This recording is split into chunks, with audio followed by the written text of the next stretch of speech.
webinar will begin shortly and will be recorded.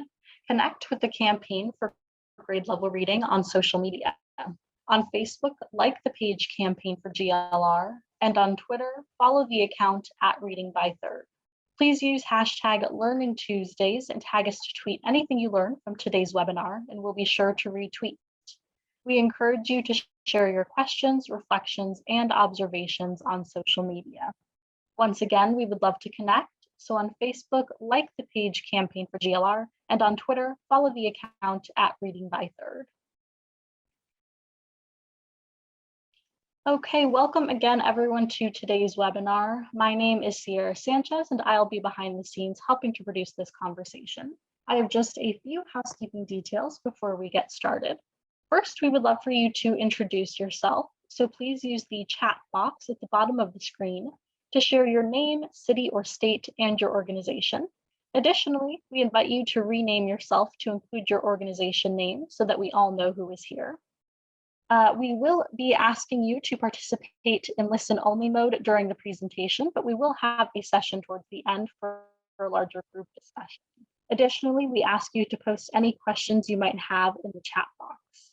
This webinar is being recorded and will be made available to all who registered, and all resources that you see linked in the chat will be shared in the follow-up email as well. Finally, we'll be posting a brief on-screen evaluation during closing and highly encourage you to respond. This helps us with our commitment to continuous improvement. Finally, before we begin, I would like to call your attention to our upcoming GLR Learning Tuesdays webinars. Later this afternoon at 3 p.m., we invite you to join us for a conversation on one state's big bet on community schools, a follow-on conversation. Tomorrow, March 16th, on Wednesday, we have a session on the power of public housing and public school partnerships with a spotlight on Boston. Next week, on March 22nd, we have Moving Towards Relationship-Centered Schools, followed by a closing session to wrap up the month of March on March 29th with Children's Savings Accounts, Building Wealth, Aspirations, and Prosperity for Children and Families. Registration and more information for these sessions will be posted in the chat box now, and we hope you can join us. Joining you now is Sarah Torian, Senior Consultant with the Campaign for Grade Level Reading. Thank you and enjoy the webinar. Thank you, Sierra, and welcome everyone. Thank you all for joining us today for a special Funder to Funder conversation as we kick off the More Than Money Philanthropy Workshop series with The Path Forward, Philanthropy's Role in Improving Teacher Training. As those of you who have joined us for Funder to Funder conversations in the past may remember, these funder-focused sessions are designed to bring funders together and provide space for peer sharing and peer learning. The More Than Money Philanthropy Workshop series will continue with that focus and kick it up a notch, using more of a case study approach and providing time and space for conversation and engagement between presenters and attendees with small group discussions where we can really roll up our sleeves and engage around the content that is being presented. The campaign would like to acknowledge and thank our partners at the Patterson Foundation for co-sponsoring and co-creating this new special workshop series and for its ongoing leadership and support, both of grade level reading efforts at the national scale, as well as in their 4 counties of focus in Florida. As such, I'm delighted to welcome and introduce my partner, co-creator, and co-host for today's session in the More Than Money Philanthropy Workshop series, Michael Zimmerman, a Patterson Foundation Fellow. Michael? Hi, thank you so much, Sarah, and hello, everyone. Welcome. As Sarah mentioned, I am Michael Zimmerman. I'm a fellow at the Patterson Foundation in Sarasota, Florida, and we are thrilled to welcome each of you to join us this morning for the More Than Money Philanthropy Workshop. And one of the reasons why the Patterson Foundation decided to partner with the Campaign for Grade Level Reading to pursue this workshop is because the Patterson Foundation does everything through CLOSUS, and CLOSUS stands for Connecting, Learning, Sharing, Evolving, and Strengthening. And that's what this workshop is all about.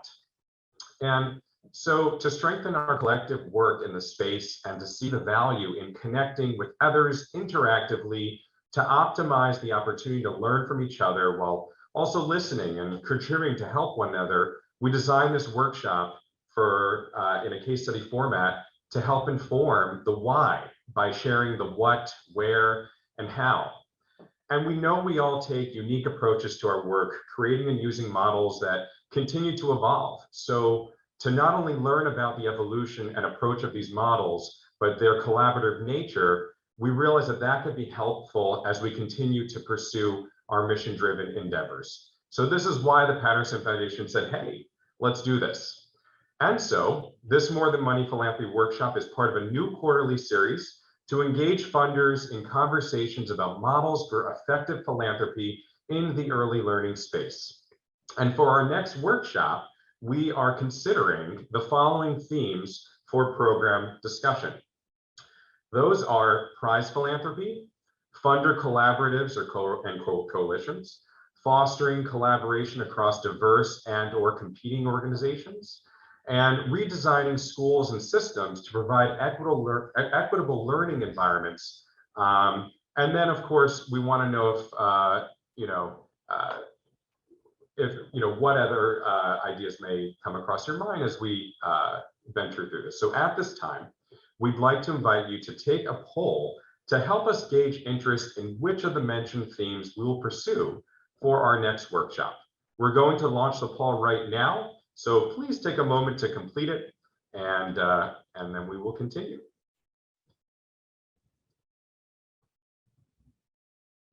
Okay, and I'm seeing we are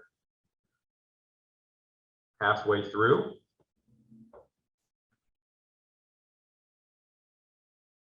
All right. Okay, excellent. And so it looks like we are tied, funder collaboratives and coalitions, with redesigning schools and systems to provide provide equitable learning environments. So thank you so much for taking the time to complete that poll.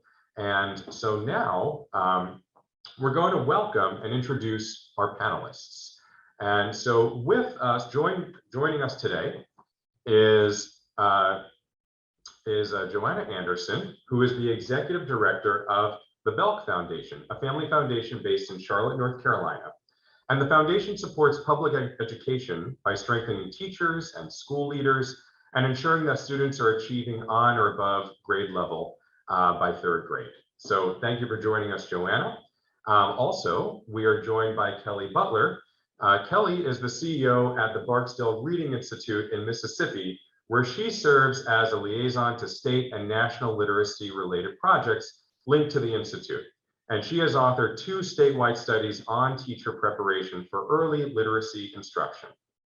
And so before we begin with today's conversation, we'd like to just get another quick sense of who is in the room with us. So since we'd love to know a little more about your involvement in strengthening the capacity of educators in delivering literacy instruction that is rooted in the science of reading, we're going to launch this quick poll right now. So take a moment to complete that poll, and then we will continue.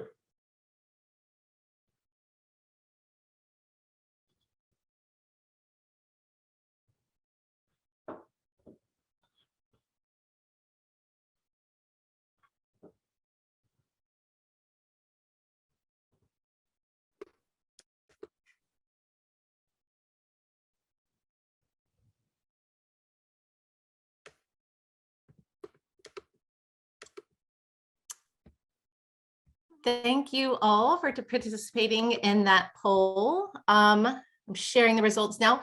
It looks like about a third of you, or about a half of the respondents, are playing the convener role, which is so important. Also providing direct grants to support teacher training, with quite a few folks also engaging in advocacy, research, evaluation, and other, interested to learn what those other roles might be. Thank you all for that. So now I'd like to kick off this conversation by learning a little bit more about the roles that funders can play to build the capacity of teachers to respond to the science of reading in the classroom, by having a quick conversation with Kelly Butler.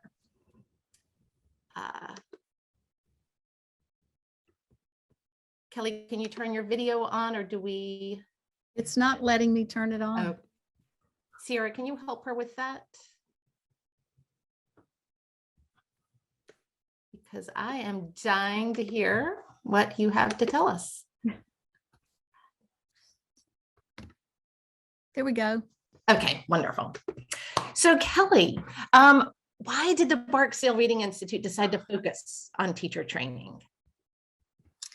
Well, thanks for that question, Sarah, and thanks for inviting Barksdale into this conversation. I'm excited to learn from folks today and was interested in your poll about convening and changing systems, because that's really what Barksdale has been doing for more than 20 years. First of all, the good news is that we know how to teach reading, and if implemented well, 95% of our children will learn to read. We also know how to train teachers to do this. It's just that we're not doing it everywhere. In order to be a teacher in this country, and I know I'm speaking mostly to funders and not educators, I want to tell you that at least in a public school, you have to go through some kind of program and then get certified by the state in which you teach. There are lessons to be learned from alternative ways of training teachers and lessons from schools that recruit smart people that have no teacher training, but that's a discussion for another day. For now, let's focus on the hundreds of thousands of children who attend the public schools and whose parents expect them to learn to read there. They assume their beloved teacher knows how to do this, but in fact, he or she may not know how. Barksdale discovered this early in our work in Mississippi schools, that too many teachers, and they are in classrooms everywhere, have little understanding about how to teach reading well. As a result, many districts are spending a lot of money on professional development to retrain teachers on how to teach reading using evidence-based practices. Practices that they should have acquired during teacher preparation. But that's not happening in too many teacher preparation programs, and there are two primary reasons for that based on the studies that we've done. First, the faculty don't know the science of reading because their own advanced degrees did not adequately prepare them. Or there's often a firewall of academic freedom that allows them to venture from evidence-based practices. And so Barksdale has begun to train and coach the faculty in teacher preparation programs. Our theory of change is really a simple one, and that is, if we train teachers well from the beginning, they are likely to experience greater success, which means they will stay in teaching longer. And if we train teachers well from the beginning, we can save the enormous amount of money that states are spending to retrain them after they are in classrooms. But we can't guarantee those parents that their child's teacher knows how to teach reading if the engine that produces them every year doesn't know either. So when you think about teacher training, think about the faculty also. Thank you. You really made the case for the why to get involved in teacher training. I'd love to hear a little bit more about the how now. What roles did you play as a funder to strengthen teacher training in Mississippi, recognizing what you just outlined about the challenges with the faculty and the classroom teachers? Well, we began by funding faculty members in the 8 public universities here. We have 15 teacher preparation programs in Mississippi. And our theory was that if we could work with faculty early on in the process and help them understand the science of reading, that we could influence teacher preparation from the very beginning. So that in the early days, that was about 2003, we began to do this funding and work with them. But it turned out to not be a very successful effort. This first study that we did concluded that they were still not understanding the science of reading. They were not learning how to do that. There was no professional development going on for those faculty members. And so we unplugged from that work and began to work on some licensure issues.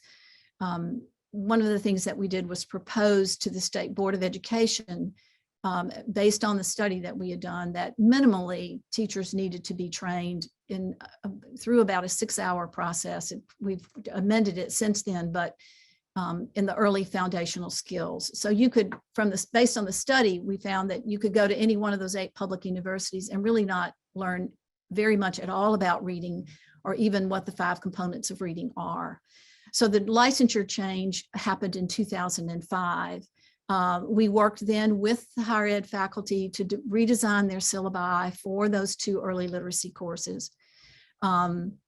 And the second study that we conducted was after the Literacy-Based Promotion Act occurred, where we were determined to find out, now that we were spending so much money on retraining teachers, what was happening in those 6 hours.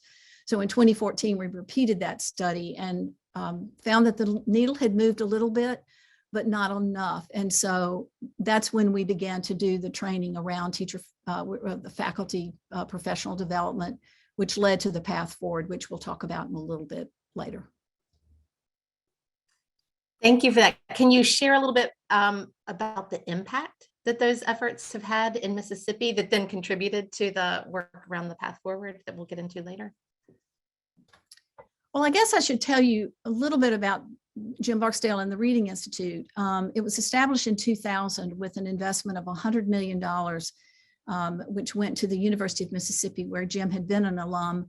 And it was there that we established the Institute. So the funds reside at the University of Mississippi. That was the same year that the National Reading Panel produced its report. So we hit the ground running with the science of reading, and we're really concerned and committed to making sure that every level of the system was introduced to this evidence that had been around really for decades. And one of the first strategies was that funding of those faculty members. But we were also working at the same time across the state in the lowest performing schools. At any point in time, we were in about 180 schools. And this work resulted in the K-3 literacy model that went to scale when we passed the Literacy-Based Promotion Act, which is our third grade law here. The model includes a structure for the literacy block in a school, how you train teachers, the kind of curriculum you should be using, and training of other paraprofessionals and school leaders. And so by blanketing the state with this knowledge and effective practices, coaching was very much a part of our model. We saw substantial growth in reading proficiency. And, you know, if you do the right thing, kids will learn to read. Great. And so actually, so in switching gears, so Johanna, I am so curious, I mean, why did you reach out to Kelly, and how did you see her efforts in Mississippi connecting to your aspirations in North Carolina? But I'm having a little IT issues over here, so I just want to get a thumbs up that you all can hear me okay. Yes. All right. Yes. Working fine earlier. So the Bells Foundation has been involved in early literacy for the better part of the decade. And most of our work is focused here locally in Charlotte. And we've incubated and are close partners with Read Charlotte, a campaign city site here. But our board has always appreciated the impact that state level policy and systems change has on our local community here in Charlotte. And so we have a certain set aside to focus on the state level advocacy, policy, and research. And North Carolina had a reading policy initially kind of loosely modeled off of Florida's that was passed in 2012. And 5 years in, we saw very little impact. There were actually research studies done that came out with null, and we know what that means. But it became increasingly clear that one of the oversights of the original legislation was to not put significant resources towards supporting teachers. And so we had assessments, we had retention, we had summer programs, but all of that was kind of on the shoulders of teachers who may or may not have had the training and support in instructional practices and materials that we know really make a difference. Margaret Spellings had taken the helm of the UNC system right about that time that the 5-year study was coming out.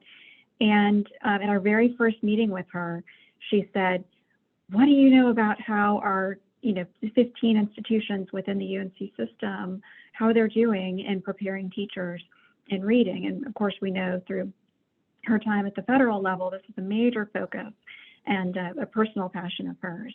And she said, I've got to get a handle on this early in my presidency. And, you know, when Margaret Spellings puts a challenge in front of you, you don't say no. And so I immediately hit the phones and called everybody I could to say, who might help us think through ways to get a pulse on how our preparation programs are doing. And that is what led me to Kelly Butler. Wow. And hats off to you for not saying no and making all those phone calls, because look at where you are now. And now it just, on the heels of that, it's so interesting, because I'm curious, when you made that initial phone call to the Barksdale Reading Institute, and you know, and here you are, and you're speaking with Kelly, and this led to a collaboration on the path forward. How did that initial phone call go, and how did it lead to the maybe we should collaborate on this? Well, you know, in the initial years, we've known each other for about 5 years now, and in those initial years, it was really how a lot of our, I'm sure, funders on this call relate to other resources that come into their lives. You know, I'd get a interesting question from someone, or you know, a research report would come across, and I'd say, I've got to ask Kelly about this. And over time, she was so extraordinarily generous with her time and expertise advising our foundation. She would fly up to North Carolina at the drop of a hat. And I recognized that she was actually doing this for many other states, and partly out of awe, but also out of just, you know, kind of personal protection for this amazing resource.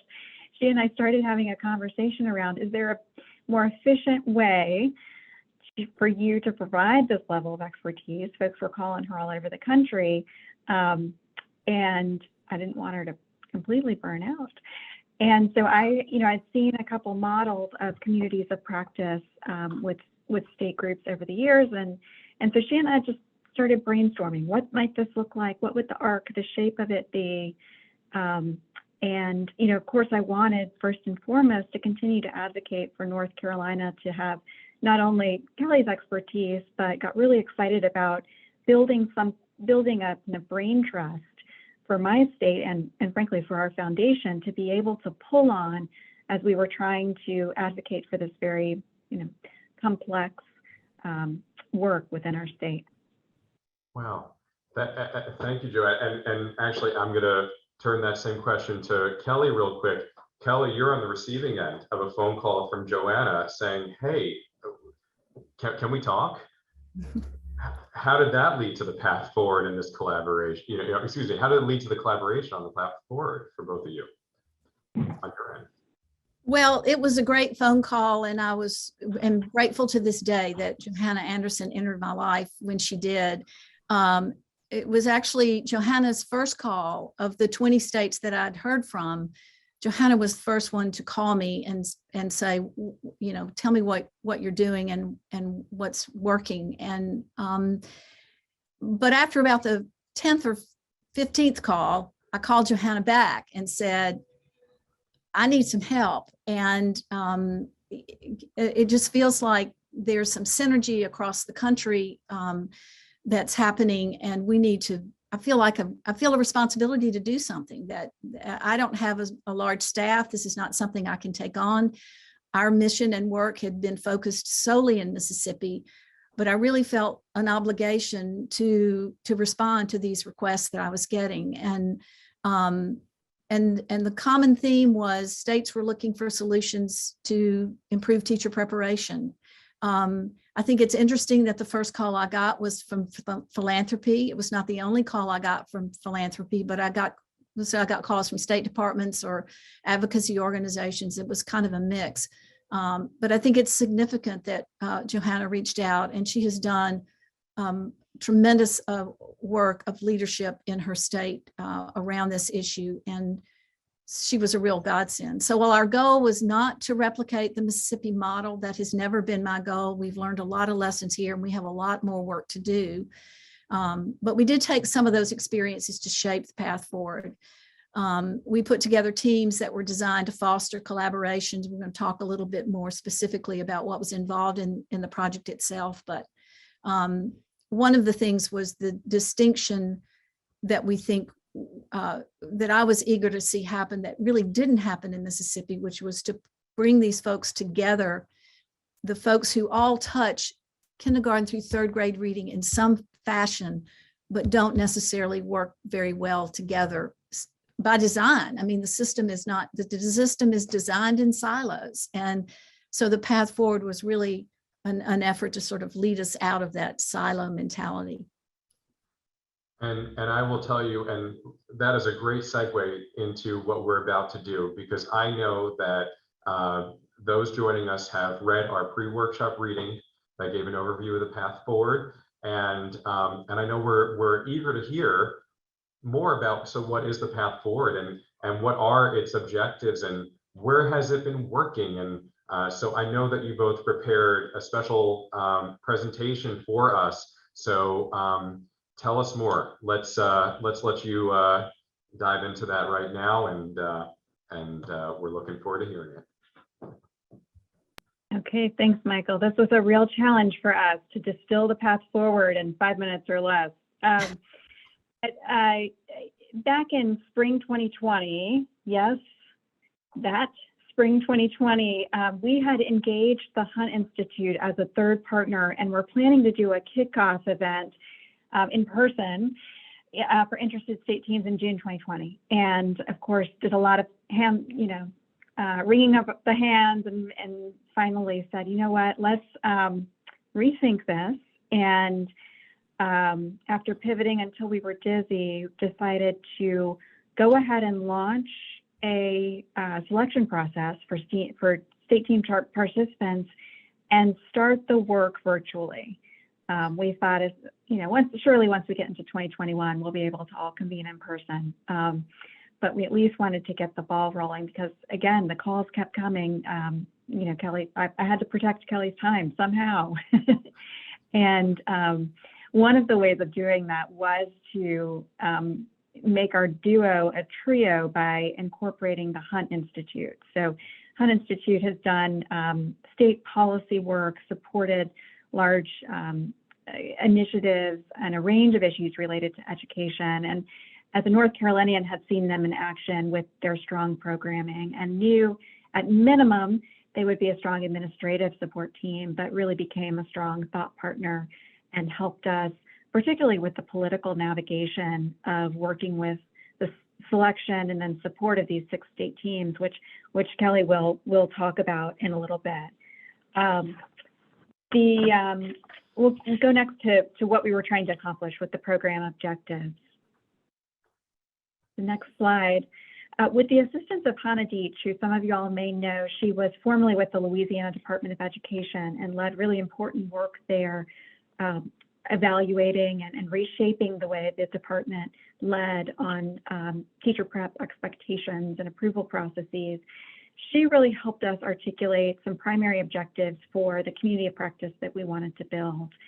First and foremost, we knew that building a base for understanding not only the science of reading was, but what it was not, was really important for our state participants. I was observing in North Carolina that the science of reading was becoming this political football to the detriment of kids in our state, and it was taking on these kind of funny shapes and tenor, and I knew that this was happening across the country, and it befuddled me, because to me it means solid research and evaluating that and making sure it's getting into the hands of educators, and but that a lot of the states who are participating would be coming to this and would be navigating that game in their states as well. And so we needed to both create a kind of baseline understanding, but also move forward with fairly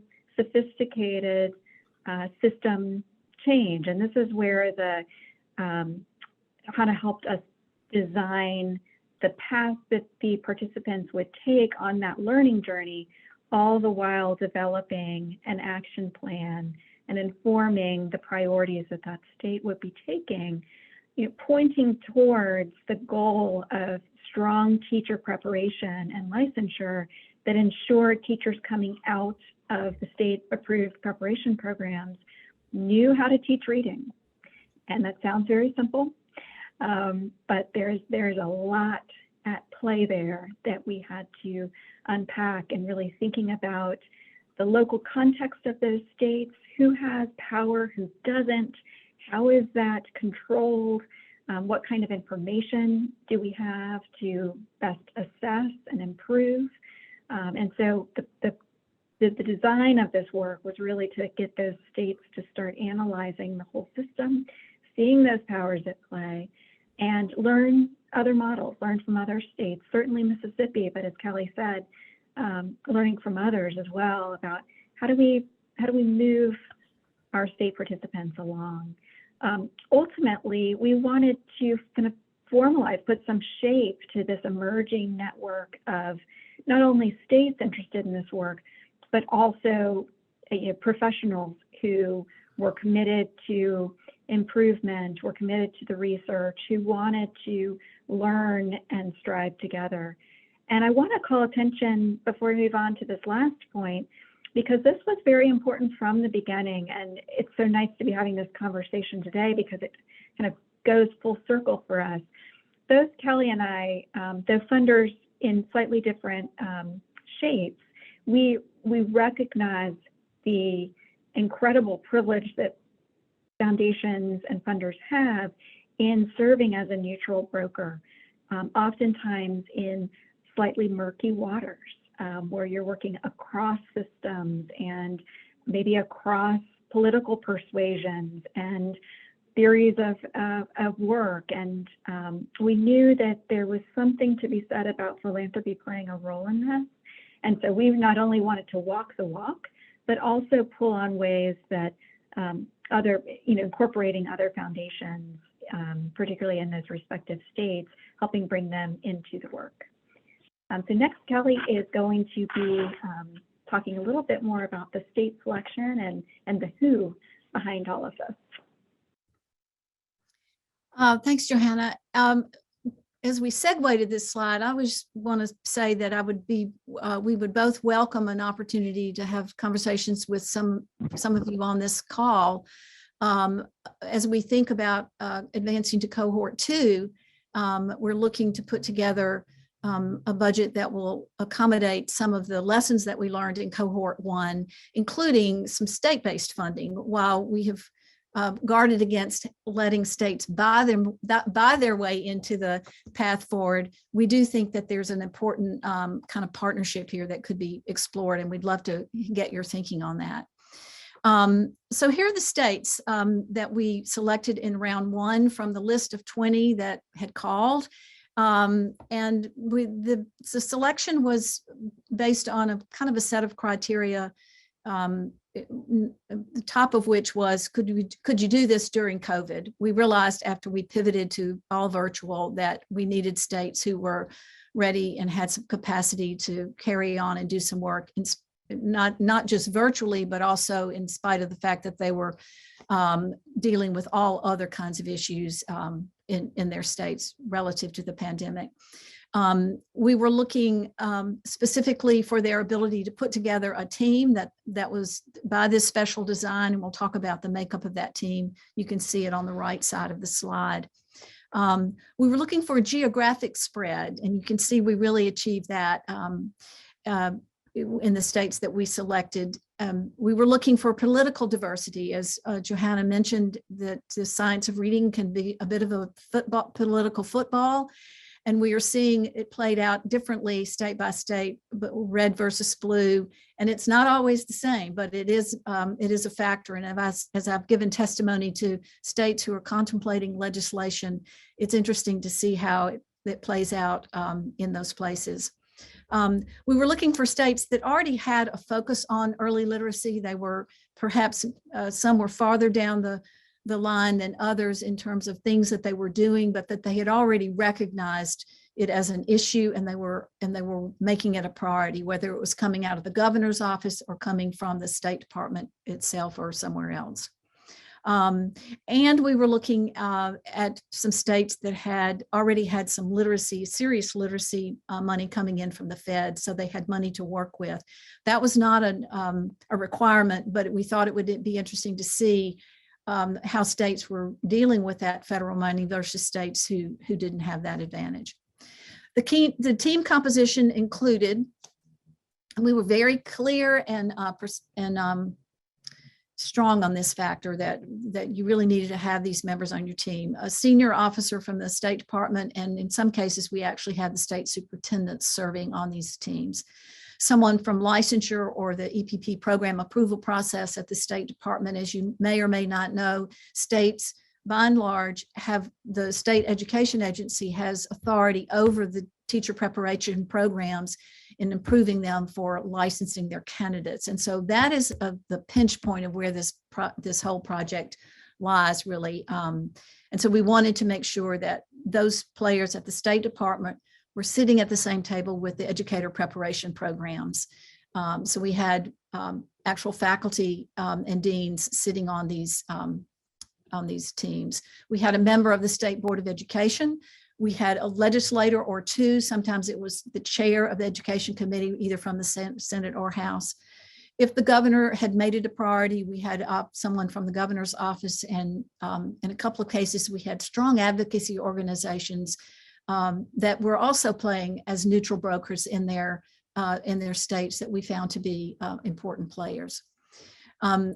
We used a coaching model that was based on something we'd learned about from the Chief State School Officer organizations that's doing some state level work. Their teams are solely state education agency members. Ours was by design, as I said, different, but we acquired these really three strong coaches who had experience working with state teams. It was a mix of experience, both policy and working with different levels of the system. Johanna's already mentioned the playbook that we talked about that was designed, that kind of drove and served as a useful tool for those coaches. And last but not least, we assembled a national advisory group that turned out to be one of the best things that we did in Cohort 1. So Johanna, you want to tell us about that?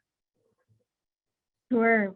So I playfully referred to this group as the NAG, the National Advisory Group, to my detriment one time. And I now refer to them as the secret sauce. And so you'll see when this slide comes up, we had an amazing collection of leaders across the country who helped really kind of compensate for areas. We were quick, this was a lesson learned.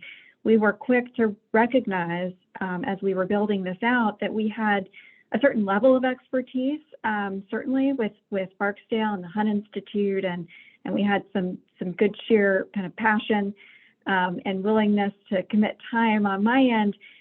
But there were also areas that, none of us have been faculty before. None of us have led kind of, certain national policy work.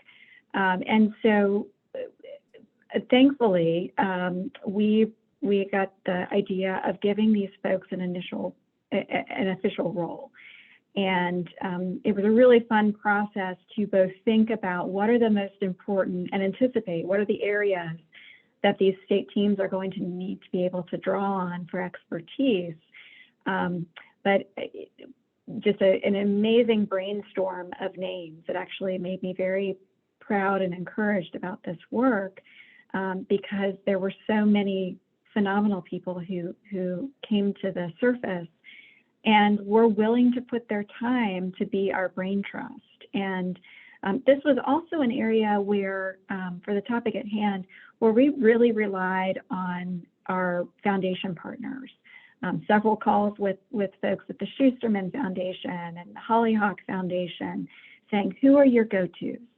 Who's doing important work, who understands the nuance of this, who can provide diversity of background and thought and representation as we really bring together the best of in terms of the minds and to inform this work. And so, thankfully, these folks said yes, and we had teacher prep deans, we had faculty, linguists, National Education Reform Organization leaders.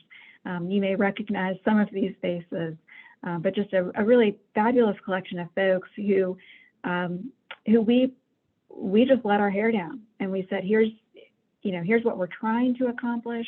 How would you go about doing it? They gave us speaker names, resource names, and Kelly will share one of their highest value adds really came towards the end of our scope and sequence.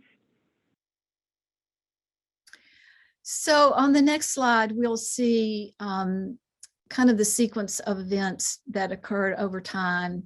Again, driven somewhat by our playbook. We would meet intermittently. So at points in time, we would have the whole cohort with the advisors meet.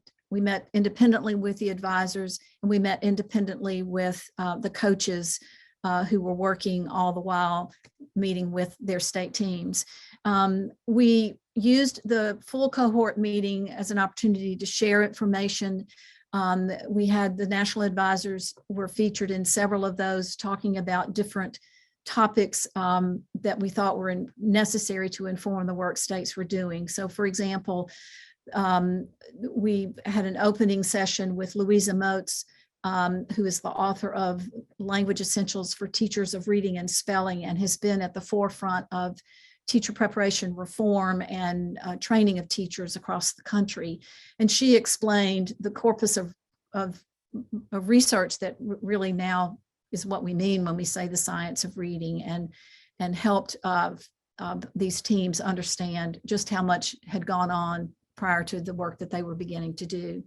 The Massachusetts team shared with us their experience in developing and revising the assessment that many states have now adopted, called the Foundations of Reading, and it's an assessment for pre-service candidates to take and pass before they can be licensed. There are other assessments out there, but we found this one to be a strong one, and Massachusetts was a lead state on that and happened to be in the mix of states that were in the cohort. We encountered early on some tension between the science of reading and culturally responsive teaching, and so we spent some sessions of sort of unpacking that and coming to terms with what that meant. We led the group through what we call a pre-mortem exercise towards the end to determine, kind of as a way to explore, if our implementation plan doesn't work, let's think ahead of time why it might not work. But those plans were well vetted with the advisory board. They played a really significant role in reading and talking with the teams and giving them really important feedback about their plans, which was perhaps the biggest benefit that they played. The coaches were working throughout. They helped assess baseline data and helped states craft sort of what their desired state would be, helped them analyze the levers for change. We put together a pretty big matrix of levers that states can pull, everything from summer reading programs to state legislation. And what we found is that the states were really looking primarily at three buckets. One was program approval, licensure, and the third bucket was professional development for faculty. So at the end, they compiled their implementation plans that we hope to present at an in-person summit sometime this summer. So that's kind of the path forward in a nutshell. And be happy to entertain questions. Michael, back to you. Yeah, thank you so much, Kelly and Johanna. Wow, that was informative.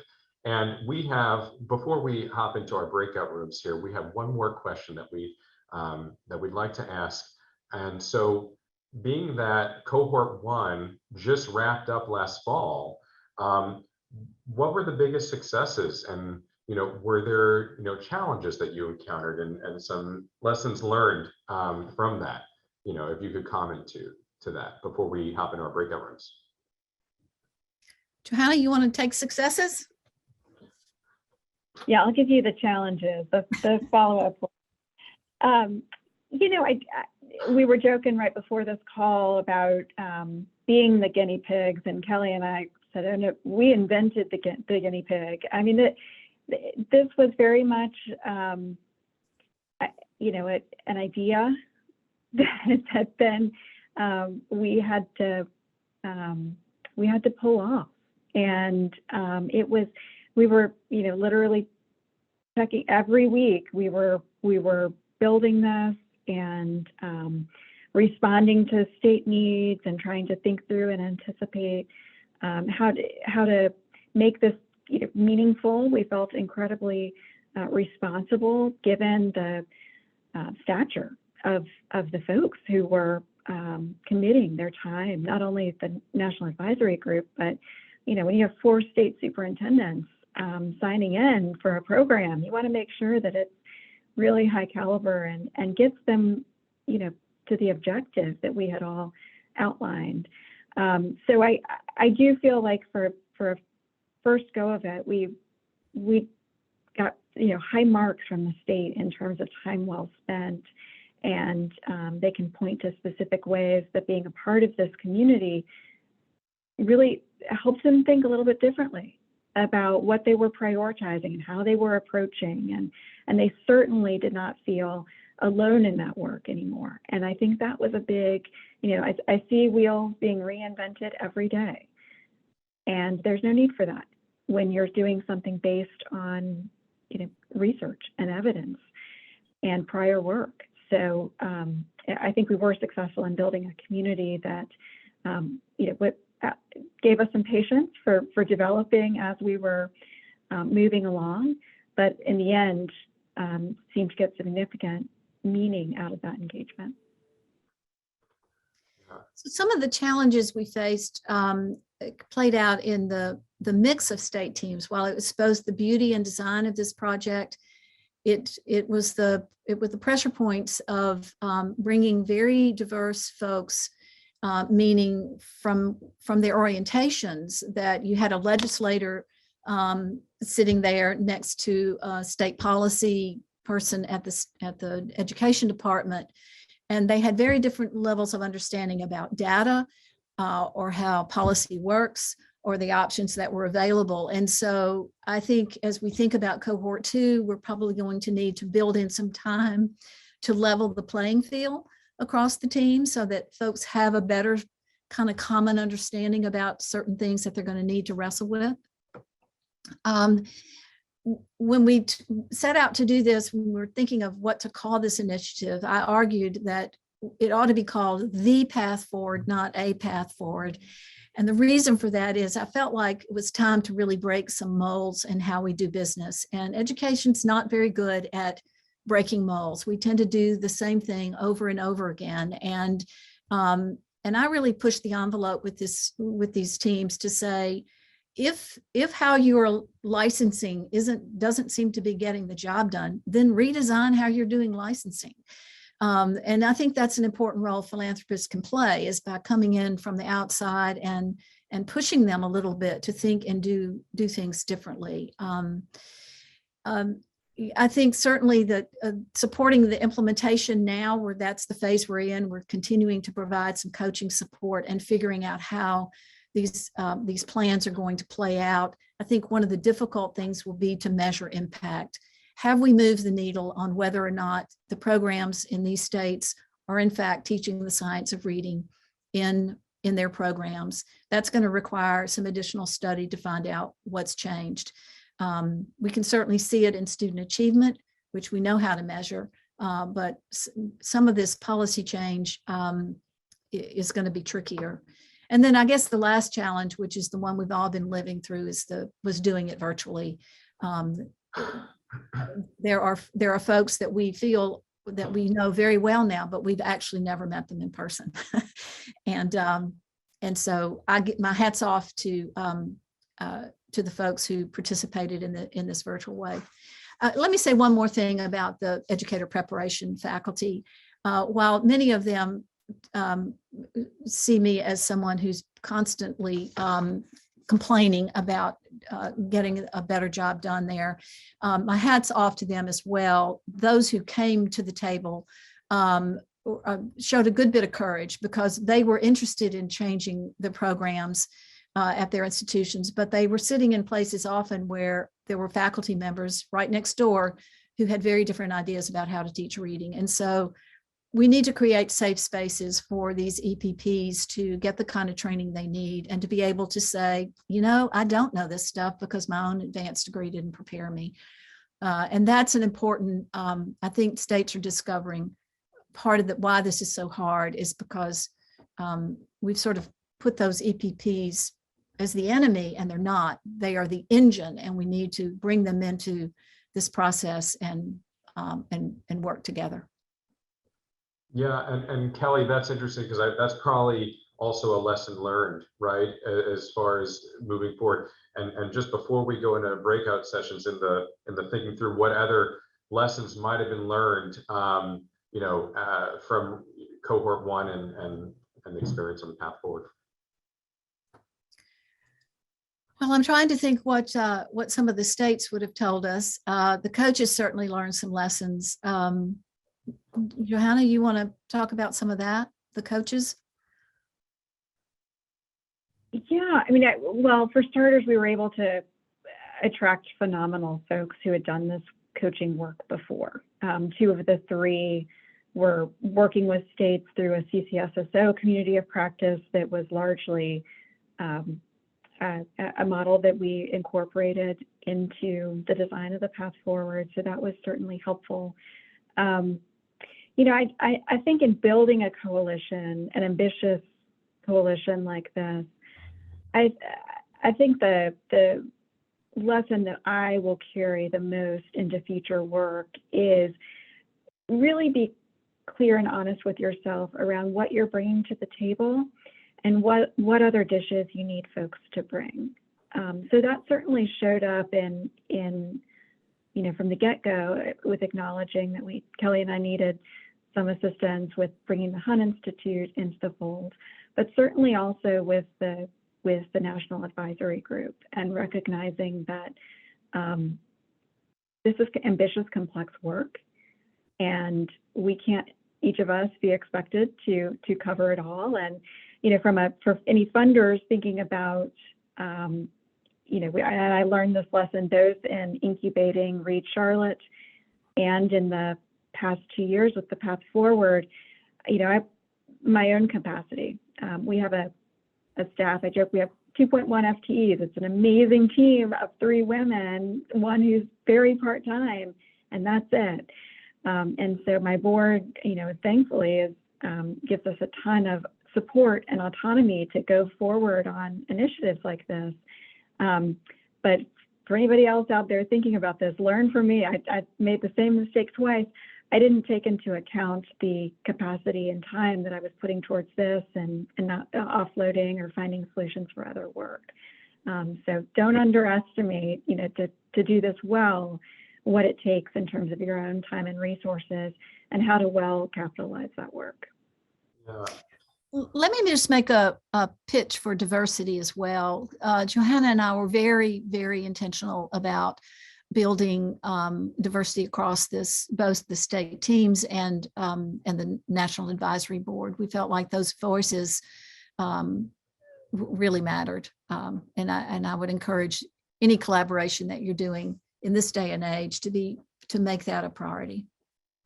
Yeah, Kelly and Joanna, thank you so much. I know that our gears are turning right now as far as our current initiatives and our endeavors, and comparing it to what you shared. And so with that, we are going to now move everyone into their breakout rooms for small group discussion. We're going to jump right into our report out and share out portion of this because we'd like to hear some of the highlights that were captured in your conversations.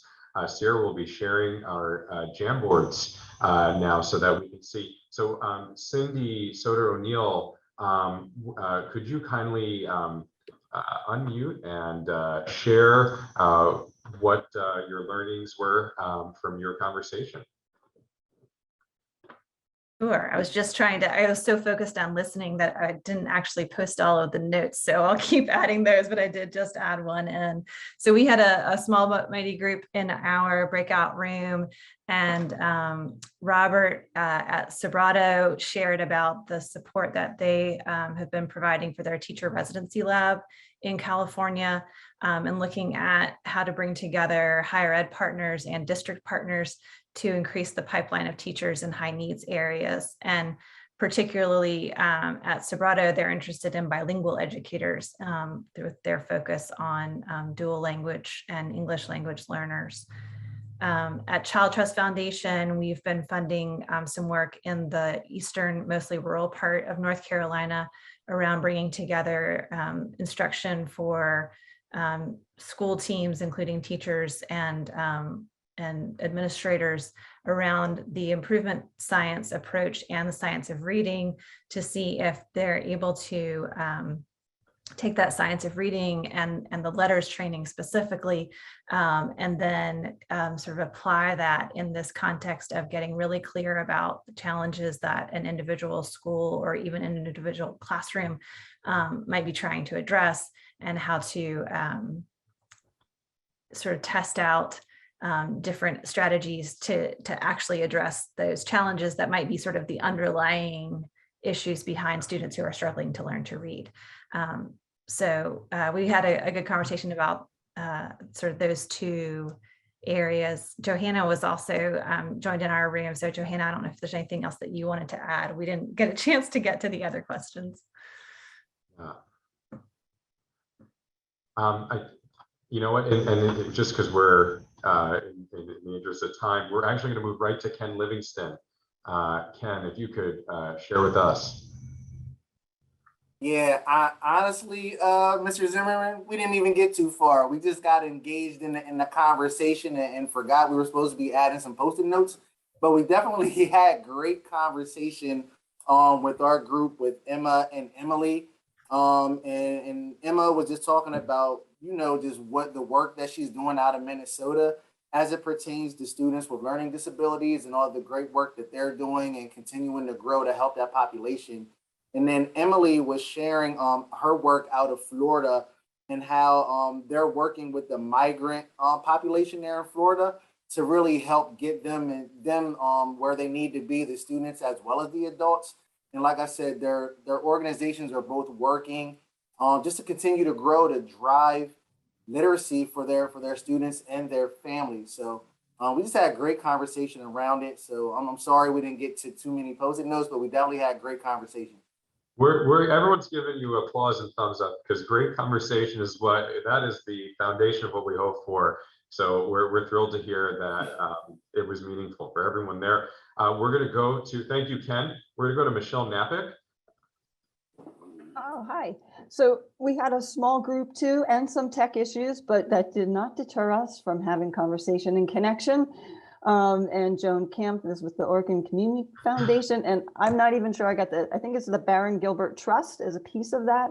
And then Erin Brewer, part of the Barnhill Family Foundation. And I did not even get to hear her whole story, but North Carolina connected to Johanna. So I think this was a lot about local efforts. Joan in particular, a school and getting a private learning differences school on board.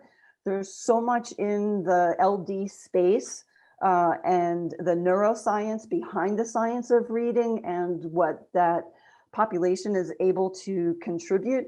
I don't know if you curated these conversations, but Emily Hall Tremaine Foundation has also been in the learning differences space for over 30 years. So we kind of keyed in on some similarities and raised the question of the International Dyslexia Association and the branches that they have in many states as potential partners in this. And then just the whole role of IDA's accreditation at graduate and undergraduate teacher colleges for teacher knowledge, practice, and skills really grounded in the neuroscience. So curious whether there's more the LD world could maybe bring to the table. And I'm probably not capturing all of the conversation, but that was one through line that seems a little bit maybe different than others had. Thank you so much, Michelle, and everyone in Michelle's breakout room. We're gonna now go to Ashley Stewart. Ashley.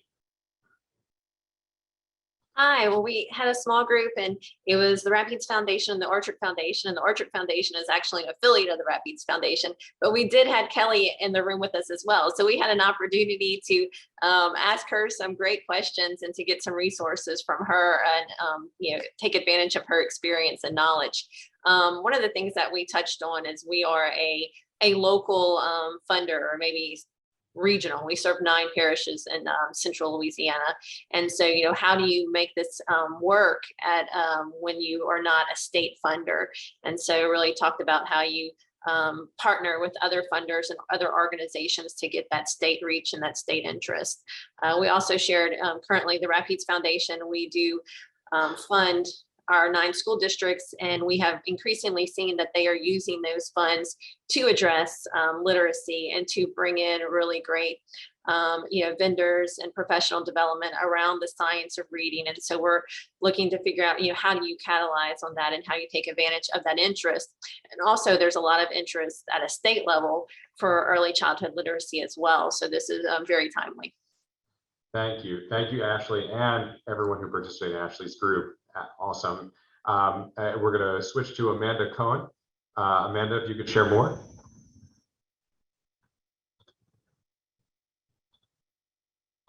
Let's see if, oh, you know what? I think we might have lost Amanda Cohen, or if someone from Amanda's group.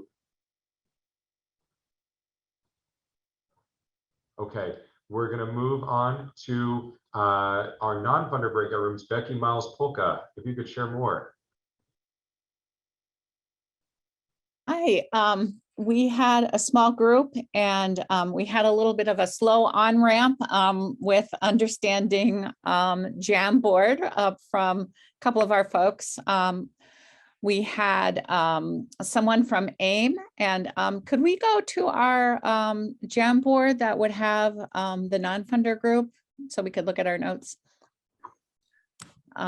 Sierra, that's the other link. I can bring it up if that's helpful. Yeah, if we could, that would be helpful. We actually had somebody from consultant, Gail from the Rapides Foundation, former superintendent, and then we had Joy from AIM. And so we had, and Joy has experience in developing tools also from for that have been approved courses for the dyslexia approved by the International Dyslexia Association as well. So kind of piggybacking on what the other group discussed as well. It was just the two of them and me. So if we could go on to the next page as well. Since Rapides Foundation is a funder, so that Gail had a little bit of a mixed role, both as a consultant and a funder. So doing that work with school districts. And then we talked a little bit about what some of the other roles in the funding world could be in terms of some scholarship seats for those school districts. We didn't get too far beyond those 2 questions because we ran out of time. We would like to make some recommendations if the additional Patterson, these more than money workshops are going to use Jamboard, for example. Make sure that people have the opportunity to practice using Jamboard in the future, because that delayed sort of our opportunity to get into the questions quickly. We had, just some technical issues in terms of practicing and using it. So that's just a recommendation from our group. But we did have a good discussion, and it was nice to have just such a small group. So. Yeah, and Becky, thank you. And thank you for everyone in Becky's group for the feedback. That is certainly something that as we think forward, we can improve on. Let's switch over to Joy Moore. Well, Becky, you got further than I did in terms of the Jamboard. So I'm gonna have to go back and fill that in. But we had a great discussion with Philadelphia, Reading by Fourth, obviously, one of our great partners in grade level reading.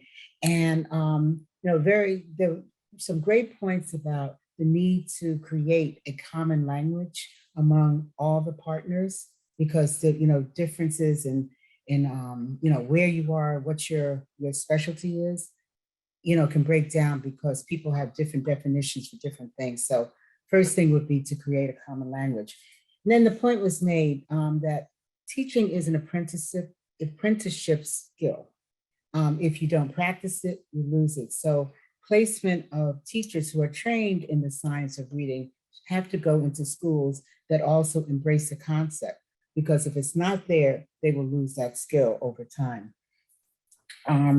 Another sort of the influence, the broad-based collaborative that's needed, not only by educators, but also by legislative groups. And one of the advantages of being in a network like grade level reading is that Pennsylvania was able to get some language from the legislation that was done in North Carolina to influence something that they have since passed in Pennsylvania. So the embracing legislation is also very important. I think that's about, there was more, it was a great conversation. I'm just trying to do it in a minute. And the need for smaller affinity groups to influence the larger collaborative. And so forming really strong affinitive groups is really important. Thank you, Joy. And we're just, thank you so much. Malai Amfar, if you could take us home, the last breakout room. Yep, just very quickly, I know we have just a limited amount of time. So I had one person in my breakout room. She was Sarah Patterson with the James S. McDonald Foundation out of St. Louis, Missouri. She described that she funds 15 universities to support teacher learning and professional development. And so there were some questions in the chat earlier about how universities are brought to the table. And so she is one of those funder organizations that supports that. Something that they do with their role is to support teachers with learning how to use academics and what they know about the science of learning, and then bringing that into a translatable space with implementation. A challenge or struggle that they've had, something that they are looking to work through, is really the first, being able to get into the classrooms, because in the COVID environment, that's still a real thing. That is a barrier to be able to have real time with students. Also, just an issue sometimes with getting data from school districts, not necessarily at the higher education level, but at the schools where kids are learning how to read. School districts are still very protective of data and information. And then finally, a challenge with having higher education folks who are working on research and understanding these things, with getting that work out into a space where it can be used and in practice. There's always one more study to do, more data gathering to do, and sometimes it is better to just get, if it's good work, to get it out to where people can access it. Wow, thank you so much, Malai. That was wonderful. So we have, go ahead, Sarah. Yep. Yeah, I was going to say we are running so much out of time. I could continue this conversation for another 90 minutes, but I know we are running close to the end. We've just launched the poll, and we would encourage everyone to take just a quick couple of moments to respond to the poll. This helps us with our commitment to continuous improvement. I'd love to invite Johanna and Kelly, any kind of closing comments, reflections. I know you both were able to join in and listen in on some of the small breakout groups. Any thoughts that you'd like to share before we close? Kelly, go ahead. Well, I think this, first of all, I want to thank the campaign for coming up with, and you, Michael, for coming up with this idea of getting funders together to talk about this. I want to comment on one of the comments that was made at the end about an affinity group. I think that as funders, it really helps to connect with other funders who are working on education issues, and in particular literacy issues. I think we find sometimes that we too work in silos, and we end up duplicating and sometimes even working at cross purposes if we're not clear. We have formed something in Mississippi that actually brings together funders and nonprofits. We've merged. We used to have a donors forum and we used to have a Center for Nonprofits, and we have actually collapsed those two organizations to create something called the Alliance for Philanthropy and Nonprofits. And the real benefit of that is that we come together and actually talk about what are measurable goals and what does success look like? Because we've all been on both sides of this game where you're either asking for money or figuring out how to give it. And it gets us all beyond that spin that makes things look good and actually helps us get really into the data to say, are we having an impact or not? So I would encourage the collaboration across funders who are working in this space to really do that have those kind of conversations. I'd like to lift up the path forward also for any of you who are interested in doing similar work or interested in participating in the work that we are doing. Please reach out to us. I can put our emails in the chat, or you may already have them through the campaign. But we would welcome conversations with you, particularly as we think about new states that add on. We're hoping to be able to launch Cohort 2 pending the money, but we also have sites for Cohort 3 because we have enough states in the queue that want to do this. And we certainly don't want lack of resources to be the only reason we don't do it. So let us hear from you if you're interested in talking more about the path forward in particular. Thank you so much. So we are right at 2 p.m. So we unfortunately have to close, but thank you, Kelly and Johanna, for a tremendously informative conversation on the path forward, with a closer look into the roles it can play in philanthropy and how it strengthens teacher craft. I also want to thank our breakout room facilitators who helped steer and led fruitful conversations in our breakout room. So thank you. And I want to thank all our participants for joining us and actively participating in the workshop. We certainly hope the workshop provided an opportunity to connect and share perspectives and knowledge with colleagues from across the country, and maybe even inspire some new ideas with your current and future endeavors.